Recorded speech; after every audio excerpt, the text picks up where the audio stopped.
2026 fire season briefing. I want to thank all of our partners for being here. I'm proud to be joined by these leaders from local, state, federal agencies as we renew our shared commitment to keeping Montana safe during this wildfire season. As we look ahead to the season, our goal is straightforward: be prepared, work together to protect Montana families, homes, communities, and the natural resources that support our incredible way of life. Wildfire does not recognize property boundaries or jurisdictional boundaries. Our preparation and response cannot stop at those boundaries either. It takes an all-hands-on-deck from county officials and volunteer fire departments to state and federal agencies, including private homeowners. We know a successful fire season begins long before any smoke appears.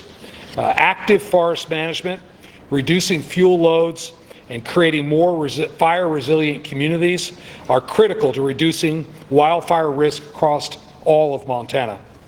When we better manage our forests, we create safer conditions for firefighters, reduce the risk of catastrophic wildfire, improve forest health, we support wildlife habitat and recreation, and we help sustain Montana's wood products industry. That is why continued cross-boundary and interagency collaboration is so important. Last year, the state of Montana and the U.S. Forest Service signed a first of its kind in the nation 20-year shared stewardship agreement to increase the pace and scale of forest management. We've since designated more than 400,000 acres of federal land in northwestern Montana and southwest Montana for coordinated landscape scale management. That momentum is continuing with exciting news to come soon. Our readiness also depends on the people willing to do the hard work. I want to thank Montana's wildland firefighters, first responders, dispatchers, county cooperators, and support personnel. These men and women work long hours in difficult conditions, often away from their families, to protect our communities. Today, we'll hear directly from our agency partners on preparedness for the season ahead, including staffing, shared resources, coordination, and the outlook for the months ahead. Thank you again for being here and for showing Montanans that we're unified in this joint effort. With that, I'll turn it over to Director Castor from DNRC to lead our briefing. Director Castor. Great. Thank you, Governor, for hosting the 2026 fire briefing and for your continued leadership and commitment to addressing Montana's forest health and wildfire crisis. Thanks to you and thanks to the investments from our Montana legislature, DNRC is more prepared than ever, using advanced technology to detect fires earlier, securing additional equipment to fight fires faster, and reducing fuel loads through cross-boundary landscape-scale forest management. These efforts are only made possible through coordination and cooperation with our local, state, and federal partners. Today's briefing is about showcasing that partnership and shared commitment. We will hear from agency leaders on their readiness for the upcoming fire season and how we're working together to protect Montanans, our communities, and our natural resources from catastrophic wildfires. Following these updates, meteorologist Dan Borsum will share the latest seasonal fire outlook to help us better understand the conditions we may face in the months ahead. The state of Montana and the DNRC are prepared for the 2026 fire season, not only through our fire protection program, but through the work we do to reduce wildfire risk across Montana's landscapes. We will now hear from our state, federal, and local fire partners. I'd like to start off by introducing Wyatt Frampton, who's the acting state forester for the Montana Department of Natural Resources and Conservation. Wyatt? Thank you, Director Castor, and thank you, Governor, for bringing us together today. It's my pleasure to be here alongside our interagency partners to provide an update on our readiness for the 2026 fire season. Protecting Montanans' lives, property, and natural resources is the mission of the Montana DNRC Fire Protection Program. Through our direct protection responsibilities and in coordination with counties and local government, we are responsible for wildfire protection across more than 60 million acres of state, private, and federal lands. The majority of those lands are privately owned, and we prioritize safe, aggressive initial attack to reduce risks to firefighters, improve suppression efficiency, and protect our communities and critical infrastructure. As we head into the 2026 fire season, DNRC is ready for what's ahead. Seasonal hiring is complete, and our firefighters have finished required training for national mobilization. This year, we will have more than 50 staffed engines, 5 MT-205 helicopters, 3 detection planes, and over 150 seasonal firefighters and helitack crew members positioned across the state. Thanks to sustained funding from the legislature, we have strengthened both our internal resources and our contracted capabilities, ensuring we are prepared and better equipped for peak fire season. Over the past several years, we have expanded our response capabilities to meet the demands of a longer and more complex fire season, and this includes adding hand crews, increasing seasonal staffing, and expanding our aviation resources while upgrading our DNRC-owned aircraft. This year, DNRC will operate a more advanced fixed-wing detection fleet with infrared technology and a fully staffed air attack program. These assets improve early detection, enhance coordination between air and ground resources, and support real-time decision-making as conditions change. This season, we will also use contracted resources, including 2 Type 1 tanked helicopters, 2 initial attack hand crews, a nighttime detection and mapping platform, and a large air tanker shared with the state of Alaska. As conditions require, we will also bring on additional contracted and heavy equipment resources. Together, these investments strengthen our ability to respond rapidly, keep fires small, and stay ahead of emerging incidents, ultimately keeping our firefighters and communities safer. Wildfire response is a team effort, and it depends on strong coordination and cooperation with our local, state, tribal, and federal partners. From firefighters on the ground to dispatchers and mechanics behind the scenes, we work closely together to ensure seamless communication, shared resources, and unified strategies. Relationships with our partners are strong, and through interagency training, cooperative agreements, and our shared mobilization systems, we are prepared to quickly scale up as conditions demand. This collaborative approach is essential to our collective success. Thank you again, Governor, for your continued support of DNRC's fire program and our wildfire response efforts. We look forward to working alongside our partners throughout this fire season and protecting the landscapes and people of Montana. Thank you, Wyatt. I'd now like to recognize Brett Lloyd, the Response Bureau Chief for the Montana Disaster and Emergency Services. Thank you, Governor, and thank you all to all our partners here today.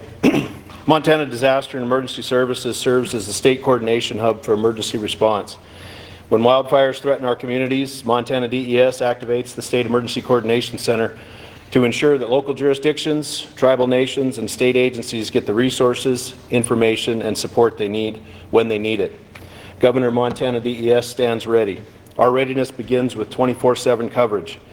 We maintain a duty officer program that operates around the clock every day of the year. So when a county emergency manager, a fire chief, or a tribal coordinator calls for help, we can respond immediately.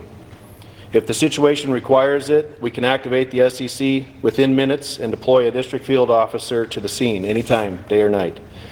When incidents grow in complexity, we can embed DES staff directly into incident management teams. That gives us real-time communications between the incident response and the State Coordination Center, helping ensure nothing is delayed and nothing falls through the cracks. Our coordination also extends beyond the fire line. We work closely with local emergency operations centers, the Red Cross, and other nonprofit partners to support evacuation and sheltering operations. We collaborate with our state partners and utility providers to develop strategies for public safety power shutoffs and community notifications to make sure the public and local officials have reliable, timely information when conditions change. Despite the relief this weekend's rain has given, DES remains in frequent, often daily contact with our DNRC and other partners on fire conditions and situational awareness. Our staff is ready to deploy. Our incident response personnel are trained, experienced, and prepared to support unified command operations across the state. And our mutual aid agreements with neighboring states and federal partners are active and ready to execute should we need to bring in even more resources. Montana DES tries to be the connective tissue that makes multi-agency response work. We don't fight the fire, but we make sure the people that do have what they need. and we make sure Montana's communities are supported before, during, and after. We also recognize that government agencies can only do so much. Individual preparedness is the foundation of community resilience. We encourage every Montanan to have a plan, know where you will go if you need to evacuate, and identify trusted sources of information. When families are prepared, first responders can focus on suppression. When communities have plans, we can coordinate resources more effectively. Wildfire is not a question of if, it's a question of when and where. Montana DES is ready and our people are in position. And we will do everything we can to ensure that every community, every jurisdiction, and every Montanan gets the support they need. Thank you. Thank you, Governor. Thank you, Brett. Next, I'd like to recognize Brigadier General Trenton Gibson of the Montana National Guard. Morning, Governor. General? Good morning, everyone. The Montana National Guard stands ready to respond to wildfire under immediate response authority or activation onto state active duty. When we talk about readiness in the National Guard, we're really talking about three distinct pillars. The first readiness is the readiness of our soldiers and our airmen. We've leaned forward this year and pre-certified nearly 500 soldiers and airmen that are ready to respond on short notice. We've also trained and certified an additional 18 squad bosses that are ready to deploy with their fireline crews. There's an additional approximately 2,000 soldiers and airmen that can be called upon to complete just-in-time training to support in a myriad of missions. The second pillar is equipment readiness. The Montana Army National Guard currently has 6 UH-60 Blackhawk crews, 4 CH-47 Chinook crews, and 1 LUH Lakota crew that can support fire missions. The Montana Air National Guard and Army National Guard also have a diverse set of equipment to support engineer, logistics, and security missions when called. The last pillar of our readiness is rehearsals and exercises. The Montana National Guard, in conjunction with DES and our interagency partners, have conducted interagency tabletop exercises, and our plans are prepared and ready for implementation if needed. Governor, bottom line up front, should you need us, your National Guard is always ready, always there, the Montana way. Thank you, General. Thank you, General. Next, I'd like to recognize Director Sonia Nowakowski with the Montana Department of Environmental Quality.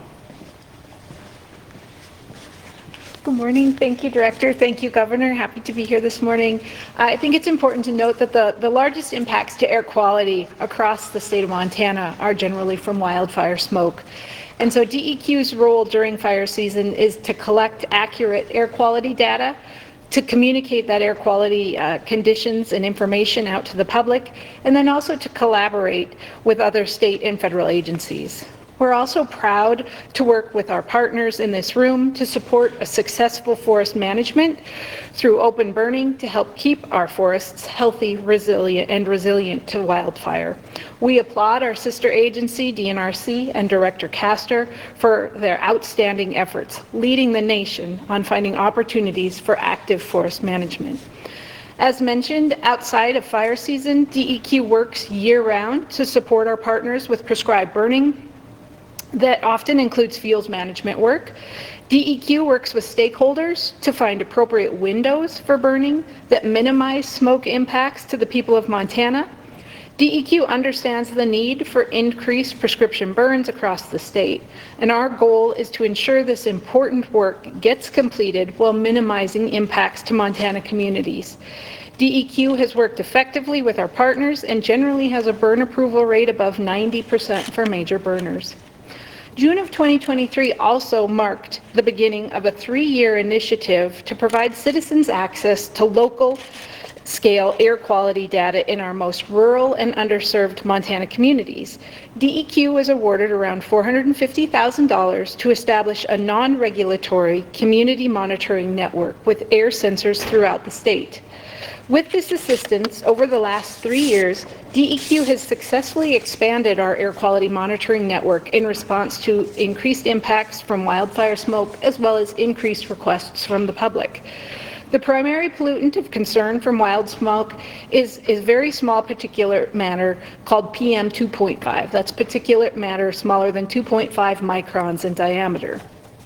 Montana's PM 2.5 monitoring network now includes 19 regulatory grade monitoring sites, 5 temporary monitors for emergency deployment, and more than 100 non-regulatory, what we call purple air sensors from DEQ's Purple Airs in Schools program.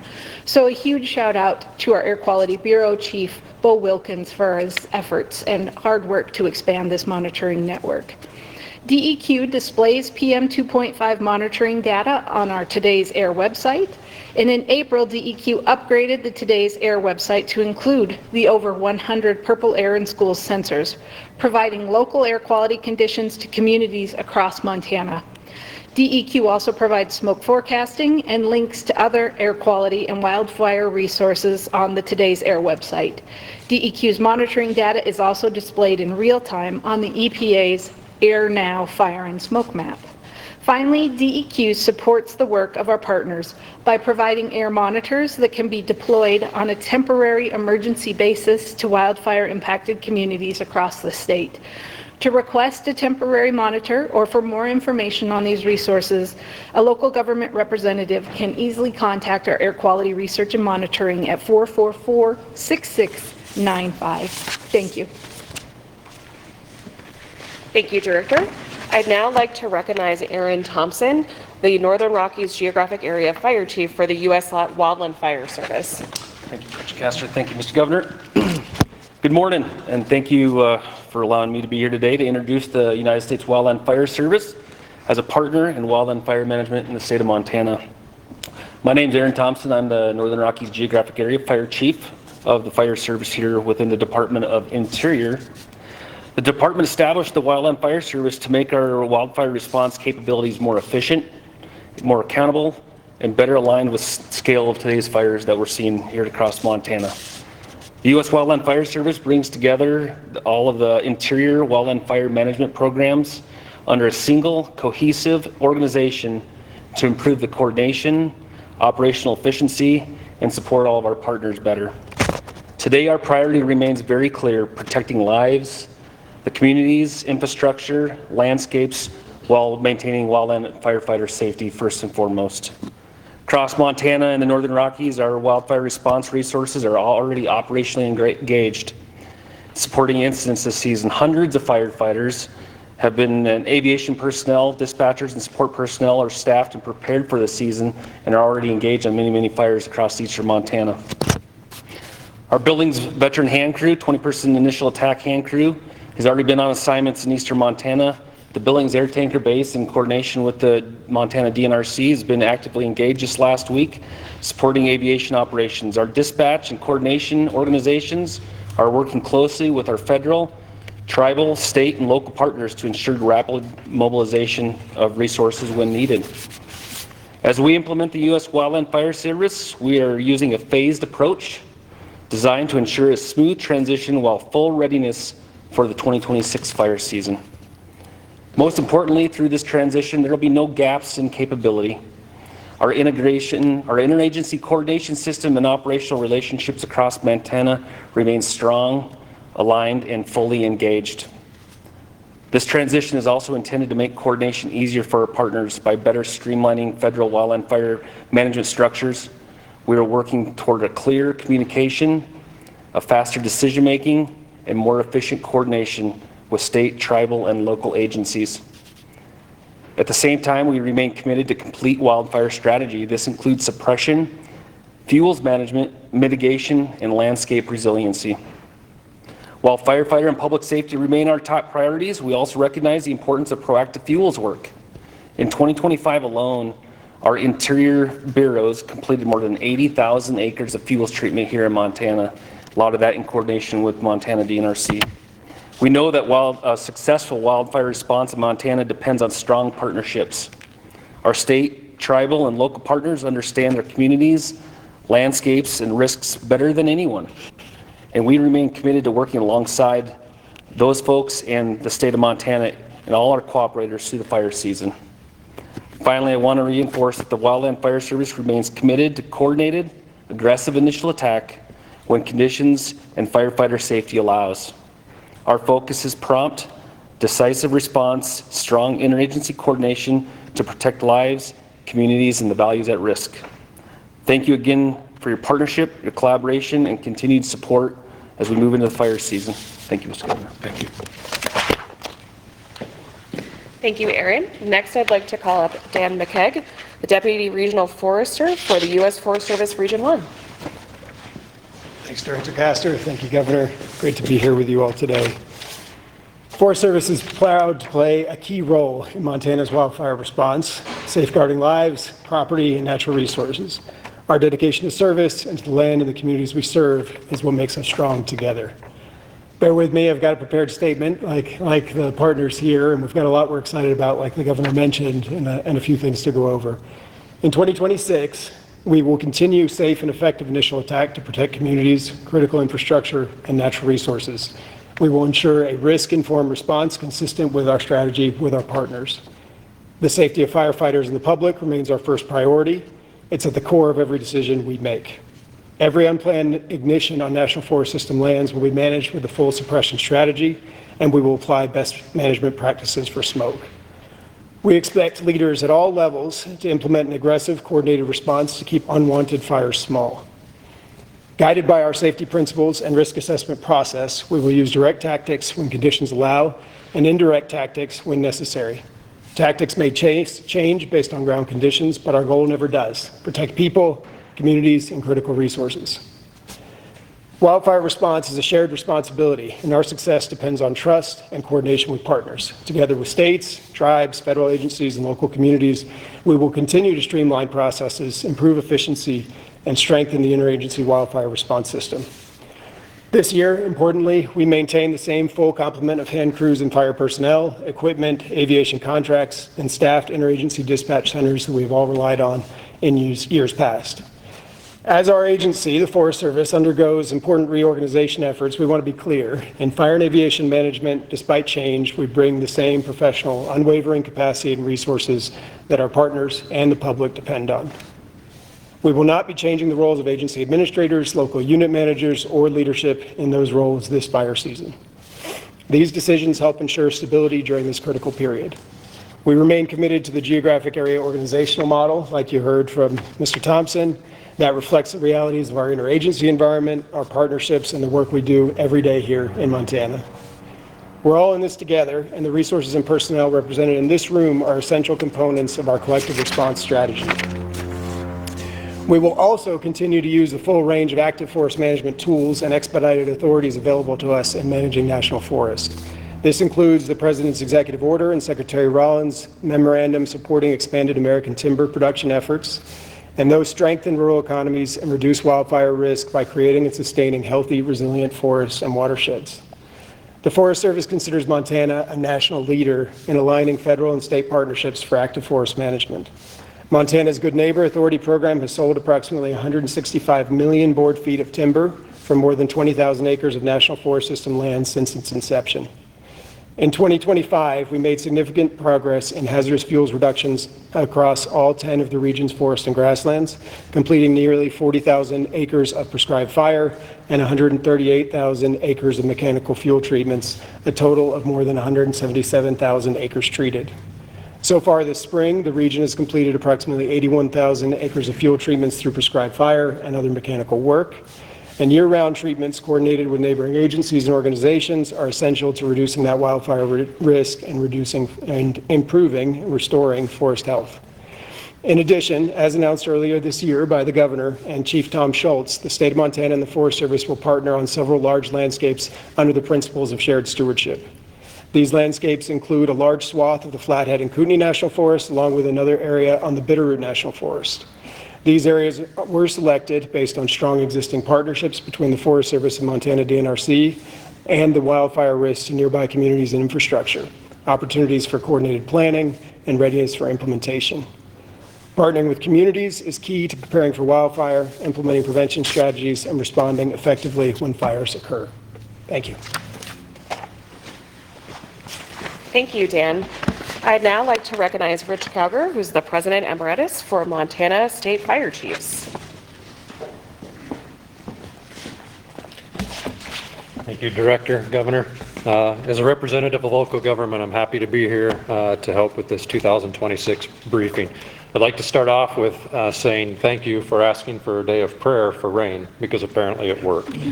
Either that or Dan had something to do with it. I don't know which yet. But for Montana, over 300 local fire departments protect over 45 million acres of our state, 24/7, 365. So every day, all day, all year long, somewhere across the state of Montana is protected by either a career or volunteer or combination fire department. And we don't take that responsibility lightly. To be part of this system that helps our state be prepared for wildland fires is a tremendous responsibility. And we work hard for that. We train with our partners, with DNRC, on a regular basis to make sure that we're in line with the things that we need to do as a local government to support those efforts.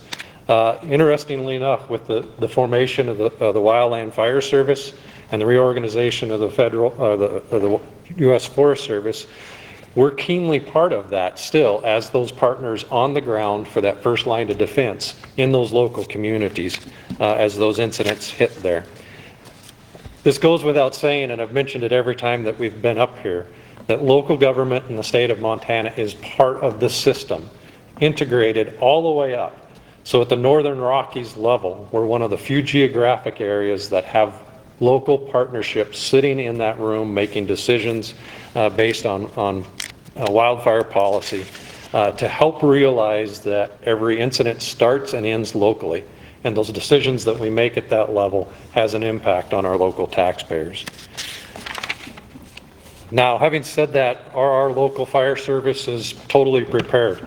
We'd like to say yes, but we are challenged. Our volunteer systems are stretched. Volunteerism today isn't what it was in years past, but they're doing the best they can. Even some of our career staffing is not where it needs to be, but they're doing their best that they can. And a lot of our systems are geographically challenged. When you look at eastern Montana, some of those organizations cover a lot of ground. And then funding is always an issue of how we keep up with the demands placed on local government. But through it all, those folks will give their heart and their soul to do the best they can for the state of Montana. Locally, we've even seen good examples of our collaboration. We talk about partnerships, and all partnerships are based on relationships. And even so far this year, with fires such as the East Side Road Fire out of Red Lodge and the Gray Fire out of Gray Cliff, Montana, we've seen those collaborative partnerships coming into full play to keep those fires small when resources were thin, in a time when we're not normally having good fires yet, or big, larger fires yet. So again, it's important that we work together from all of our perspectives, from the state to the local, from the local up to the federal, and make sure that we're all tied in together. And we think that we're in a spot, despite what it throws ahead of us, we think we're going to be in a spot we're going to do the best we can to be there for our communities and for our partners as we move forward. Thank you, Governor. Thank you, Rich. Thank you, Rich. I'd now like to recognize Patrick Lonergan, President of the Montana County Fire Wardens Association.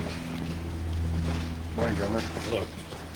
Montana County Fire Wardens Association strongly believes that the key to all of our success is strong integration and collaboration across local, state, and federal wildland fire partners. In Montana, we're uniquely situated compared to some western states with our relationship with the state of Montana and what we call the Cooperative Fire Protection Program, or the co-op program. And that creates, in all 56 counties in Montana, a county fire warden. And that county fire warden's goal is to coordinate with our local resources in the county and then provide that coordination with the Montana DNRC when we have an incident that's expanding and moving past the capabilities.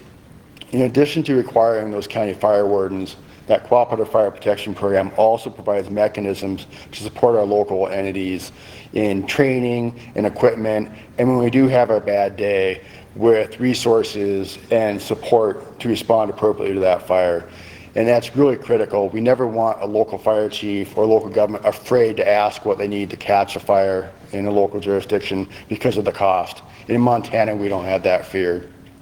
When we have an incident that's expanding and we need help, we call our partners at the DNRC, that resource comes and helps, and nobody's worried about who's getting that bill. And I think that's key to Montana's local government response and our ability to effectively respond and suppress fires when they do occur. And we're ready to support our local government partners and our state and federal partners throughout the summer here. Thank you, Governor. Thank you. Thank you, Patrick. Thank you to all of our state, federal, and local government partners for sharing your valuable insights and contributions today. Now, I'd like to welcome Dan Borsam, meteorologist with the Northern Rockies Coordination Center, to present the latest fire season outlook.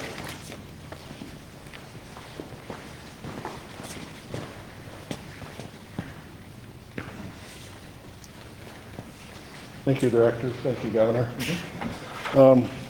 I'll start off by saying it's a good day when you have to work the morning of a presentation like this because the weather has been friendly to us, and so it's good to start with that point. I'm Dan Borsam. I'm the Predictive Services Meteorologist for the Northern Rockies geographic area. I'm part of the U.S. Wildland Fire Service. And obviously we've had a very complex winter, and it's created a lot of different puzzle pieces to put together for an estimate on what's going to happen this year. So, number one, this weekend system, it's very typical of what we do see during our wet season, which is May and June. Unfortunately, we would like to see another system behind this to put down an equal amount of rain in the right way, just to make sure that we are securing our fuel growth and things like that to be in a normal cycle. Having said that, the expectations for above normal fire potential are for the eastern end of the state to still have some concerns through July.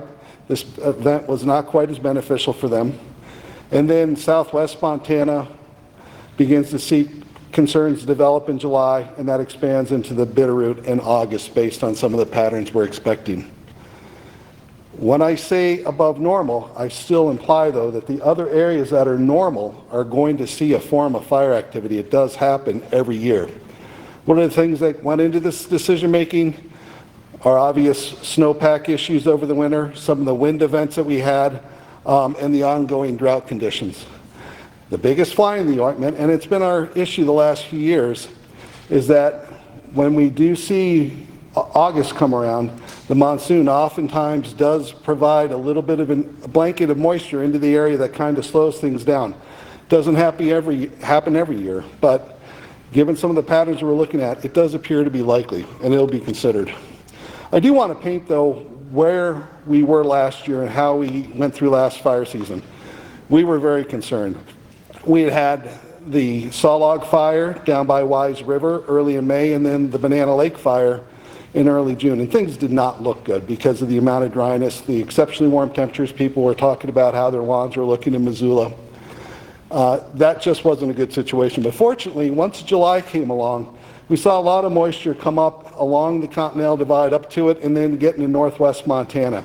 And while this didn't necessarily help some of the areas like southwest Montana where we would see fires later in the month, it did at least focus our response area and give us a better chance of corralling our resources to the right spots. And then August comes along, we did see one of those monsoonal moisture surges. It actually helped re-green up some of the fuels. So, and we've seen this now for like 3 consecutive years where all of a sudden around June 1st, the monsoon comes and gives us some needed relief, and these very large and active fires begin to calm down. So starting off looking at where we are right now, and some of these charts don't necessarily capture all of the weekend precipitation data, but we are in drought in certain areas. Southwest Montana continues to be in drought for a couple years in a row. Eastern Montana is another spot, and then north central Montana, but they are the one spot that benefited greatly this weekend. I do want to point out, though, compared to the last 2 years, there is considerably more drought on the map than previously seen. So the odd thing was how this winter unfolded. I think people do have short memories. We go through October and December, and we had a lot of rain, and we had some snow, and we actually had significant flooding up in the Libby area and things like that. So when we got to the first half of December, we were looking pretty comfortable with how the moisture was evolving in the area. Then the other half of the winter came, January through March, and we ended up with far less moisture, but it wasn't quite as dramatic as most people might have suspected. However, what got us was the temperatures. We ended up with a top 5 warmest winter ever in the state of Montana. And the net effect of constantly warm temperatures, constantly exposed ground because the snowpack was reduced, that ended up causing us to lose some moisture on the landscape that we normally would have retained from the beneficial moisture we had received. The other thing I have to speak to is the wind. The wind was a bugger this year. It was our second windiest year of the last 10 years. 2022 was actually windier. But that is an accelerant. It does cause or promote drying across the landscape. And that means that we ended up losing even more moisture just from beyond the temperature alone. And then the snowpack. People were reaching out to me and saying, why am I golfing in January? And that is a sign that we just are missing one of our resources that we normally have in the state, which is a snowpack, certainly at least down to 5,000 foot elevation. We lost a lot of our snowpack below 8,000 feet inappropriately early this year, and it's a little bit of an unknown how that's going to impact our fire season. Does that mean we're accelerating growing cycles? Does that mean that certain fuels are going to be more available in July in the first half as opposed to waiting to the second half? So it's one of the gray areas of the outlook. One thing that did stand out to me, though, is I took a step back and I said, wait a minute, where are we in terms of moisture compared to the last 4 years? And we are considerably drier, not just in Montana, but in a good portion of the West and the plains. And these are the sort of things that really support stronger heat waves. So it does make me suspicious that our weather can really turn on a dime this season and possibly trend things in a worse way. The one thing that also helps me summarize the fire potential is looking at soil moisture data. When we have that moisture like we did in October through January or December, that moisture does go somewhere. It doesn't all go in the air. It percolates down in the ground. And so there are some areas that actually reflect that we did have a good winter, but there are other areas that are looking more suspicious. And that's why eastern Montana and in particular southwest Montana are kind of my bullseyes for fire weather concerns this summer.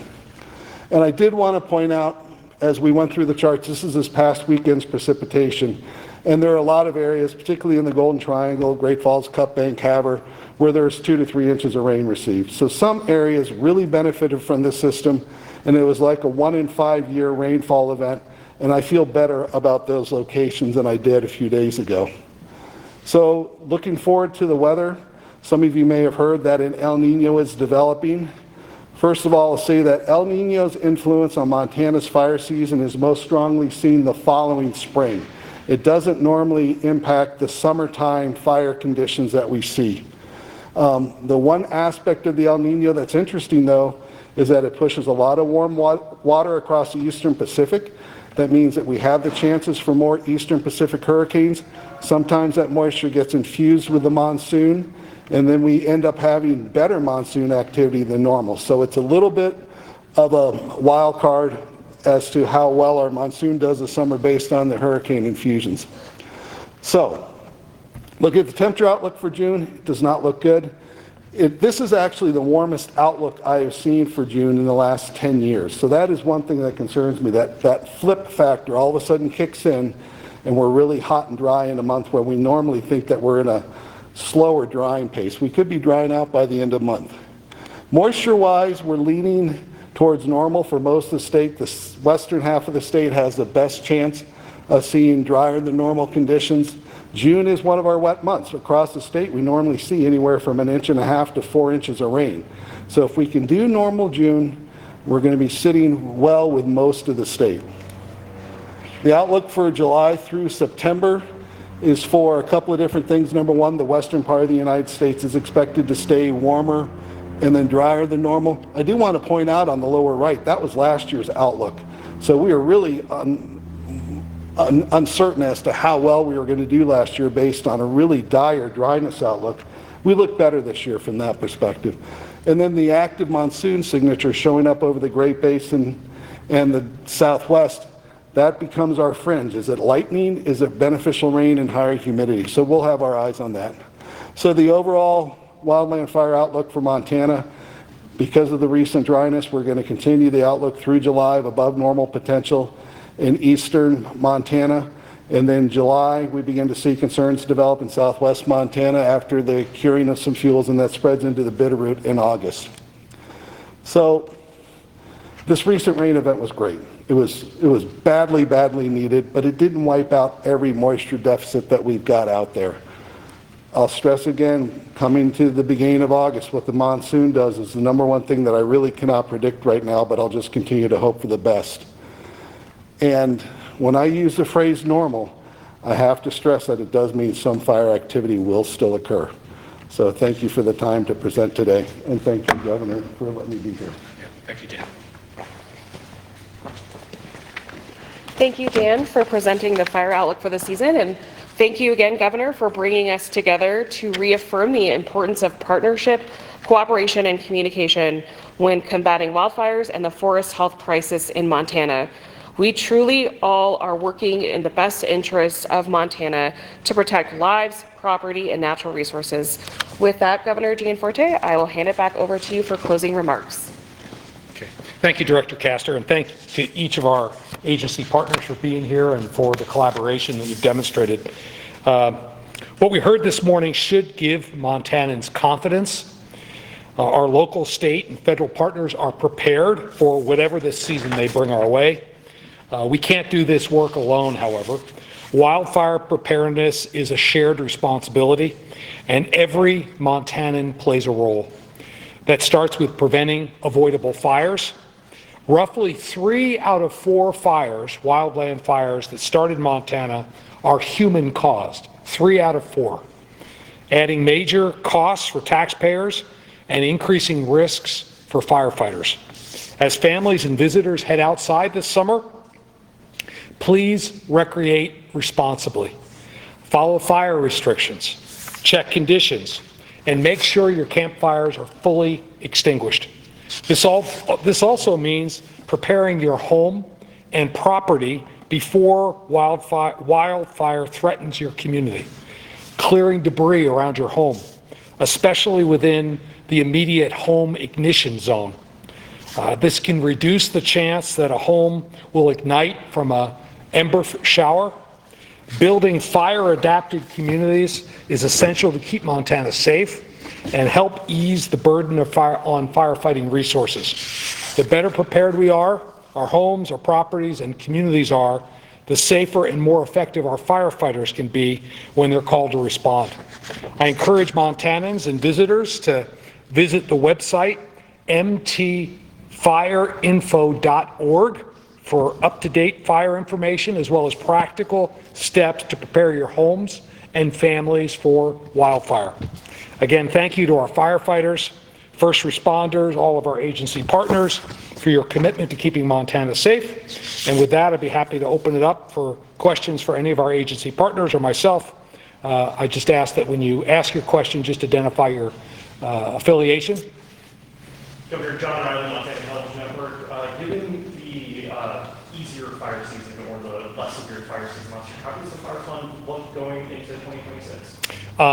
So the legislature has been very good in giving us resources. We had a major event last year. The fire fund refills itself August 15th, and we have ways to get to August 15th, so we're in good shape. Anything you want to add to that? No, I think that's great, Governor. Yeah.